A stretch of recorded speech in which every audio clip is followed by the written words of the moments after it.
There are so much evidence that people can tell events of the future very clearly. And I gave an example of a man who was able to tell me exactly what I will think in the next 5 minutes. So that means even that what we call future is also written up earlier. And what we call written up earlier is our definition of past. So that is why there is nothing in time and space that creates our feeling of past, present and future except memory.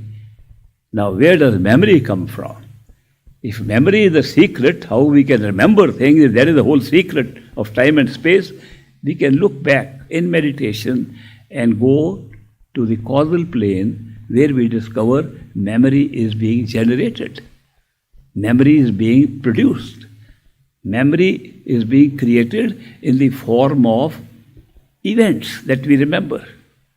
When we say we are being born, it becomes an event and we remember it and we are born, and the experience takes place here as if we are really born. That is what I have been calling a DVD of our life. A DVD is a preparation, a set of memories put together that constitutes our life. Our life here, what we are living here, is nothing more than a set of memories being played out in such a way they look like past, present and future. This is not an easy subject to assimilate, but I am presenting it to you. So you examine. If you find any flaw in it, let me know that if there was no memory, there will be no past, present and future. And therefore, the memories that are being generated are actually the DVDs of our life that we speak of. Now, when this is manufactured, who manufactures it? Our own mind. But not the mind in the body, which we call the pindi mind or the physical mind. That cannot do much of it at all. It cannot even change the memories. It can take part in intention and action which looks like acting into the future, which is also part of the original memory. But the original memory is only created at the causal plane. If you are able to meditate deep enough to go to the causal plane, you will discover that that is where the memories are being generated which are creating life. Since we do not understand the full nature of memory, how it works, we call it a DVD is being played. That means all the events that a memory can produce are encoded and made into a DVD, or what we call the life forms that are creating the causal life, they are creating the astral life, and they are creating the physical life. When it's created, we create at the top of the causal plane, which comes down into the bottom of the causal plane. These are vast experiences in causal plane, very large experiences. So are the astral plane experiences, very large. They are not very simple experiences. If you spend time there, you can go and see a lot. So when the causal plane you see at the top, that is they call it the top of the triquity, or top of the three phases from which past, present and future are being created. That's where the memories are being stored and created. It's a very wonderful way how this life is being developed only as a way to play out a show, a drama.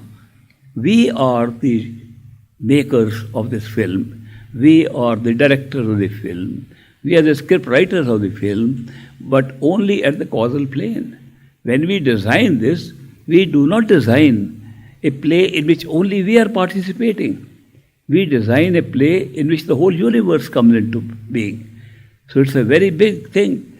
Now, you might say, are we all designing different plays? Yes, we are. But when we play what we have designed there, when we play here, the characters that come are the characters of our play, not anybody else's play. We have no idea what the play of anybody else is. We don't even know if there is anybody else. All we know is that one single unit of a mind can create a whole universe of people, billions of people, and billions of characters, billions of different types of universes it can create in which the experience can be held. Now, when we talk of one unit creating all this, often the reference is made to the fact that what we consider an individual mind is actually participating in one universal mind. The universal mind is one single entity from where all plays are originating. But since the play that originates from the original universal mind creates billions of beings, trillions of beings in different forms, therefore it looks like that we are all individuals separate, and from here we are creating something. Nothing is being created here.